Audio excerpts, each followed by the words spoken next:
I didn't have that. I had to work hard.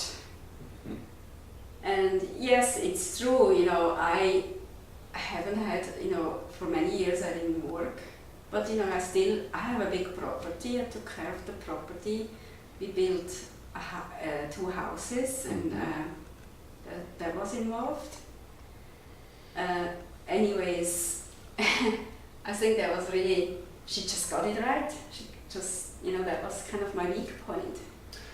That's something what whose weak point? The brain's weak point. And she just, it's almost like instinctively her brain knew what my brain was in. It was really funny.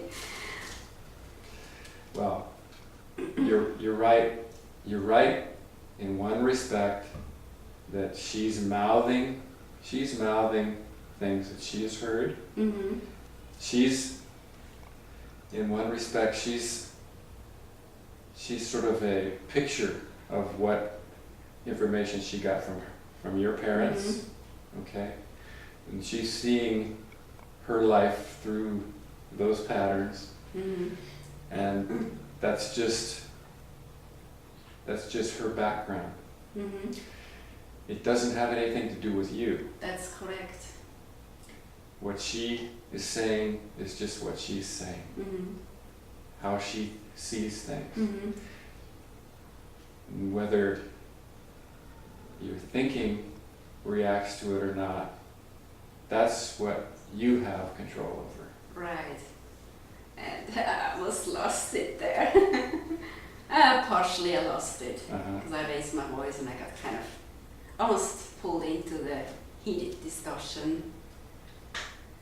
Yeah. It's funny how people, her thinks life has not been as nice to her. Well, this sounds like your father. Yes. From what I've heard you say about your father. Yes, just like it. And then she said, I had to work. I had to give money to my parents until I was 24, and it was something my dad would say, until I was at home I had to give part of my salary to my parents. And I just thought, that's interesting, she's just repeating what my dad always still is saying, actually. Yes. Just over and over. Uh-huh. But I also realized with her being so pointed, when she talks to my dad, it triggers his patterns, and I heard how abusive he has been to her. Mm-hmm. But you have to take, if someone abuses you like that, you have to take some responsibility too. You may trigger it, or you may just not put your boundaries down. Yes. And you're putting down your boundaries. Mm-hmm. I did it with my dad many years ago. I had to, finally. Mm-hmm. I realized I got to a point, I'm 40 years old, I cannot take this anymore. So I had to, several times I had to tell him, stop it. Either you stop now or I will leave. We won't talk to each other for a long time. And I made him listen. I said, I don't allow you to talk to me like that. Good. Mm-hmm. Yeah, so I had a pleasant talk with my dad. He didn't cry. My sister always says, I have to talk to him every day, and he cries to me. He cries on the phone, and he didn't cry. I mean, he previously cried, but I just was there for him. It was okay when he's going through a tough time, having his, my mom in the psychiatric ward, and he doesn't know, he's uncertain about if she can come home again, but I was very supportive that, you know what, there's a great possibility she may come home again. Once she gets stabilized with the medication that they're giving her. Uh-huh. And I could speak from own experience, which was helpful, because I've been there where my mom is, physically, emotionally, and spiritually. So I know the deepest of the deep, when you fall into an abyss. I know that, where you become very delusional. I mean, reality, so-called reality, gets even more warped than what, you know, the good brain's reality. Okay. Yeah, I don't know if that makes sense. Yes.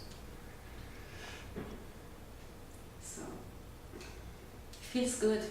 It feels good not to get pulled in, to provide space between me and my dad or another person, so they can be. They don't have to react, they can be. You see the difference. It's different, yeah. It's peaceful. You can see when you're there that you're giving people the freedom that you interact with, you're giving them the freedom to be there. Mm-hmm.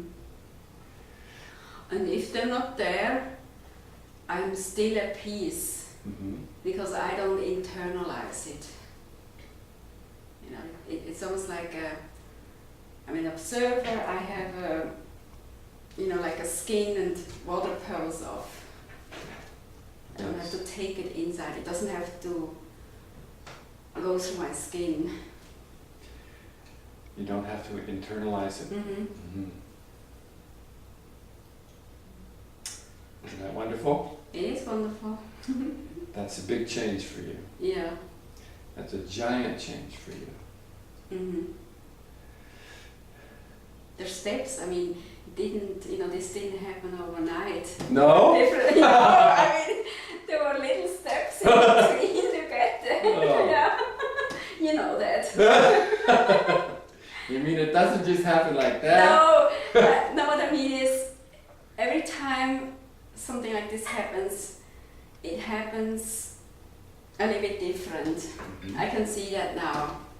Because in the past, I hold space too, but it seems to go always on and step up more. I can see more. Yes. That's how it happens. The curtain is getting drawn back more and more. Mm-hmm. The time will come when it will get drawn back enough that there'll be big waves of realization. Mm-hmm.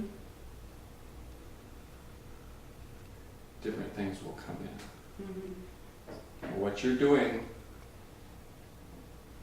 by doing what you need to be doing, is you're just continuing to pull that curtain back.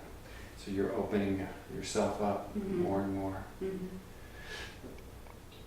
That doesn't mean I get vulnerable, does it?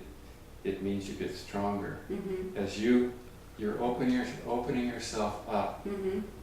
to life. Mm-hmm. You're not just opening yourself up to danger. Mm-hmm. You're opening yourself up to life, and so life can fill you as it lives you, and you become stronger and firmer as the person you are. Yeah. So that whatever's out there, whatever it may be, you'll be able, just like you're doing with your family, you'll be able to experience it, do what you need to do about it, and you'll be stronger in that doing. Mm-hmm.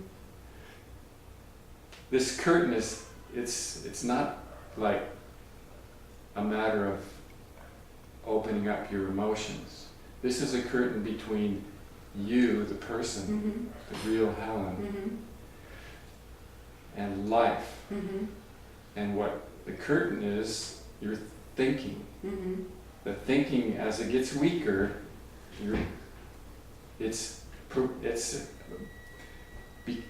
as it gets weaker, the curtain that it is over you gets drawn back, so that you're able to be there more, Yeah. and to see what you need to see more.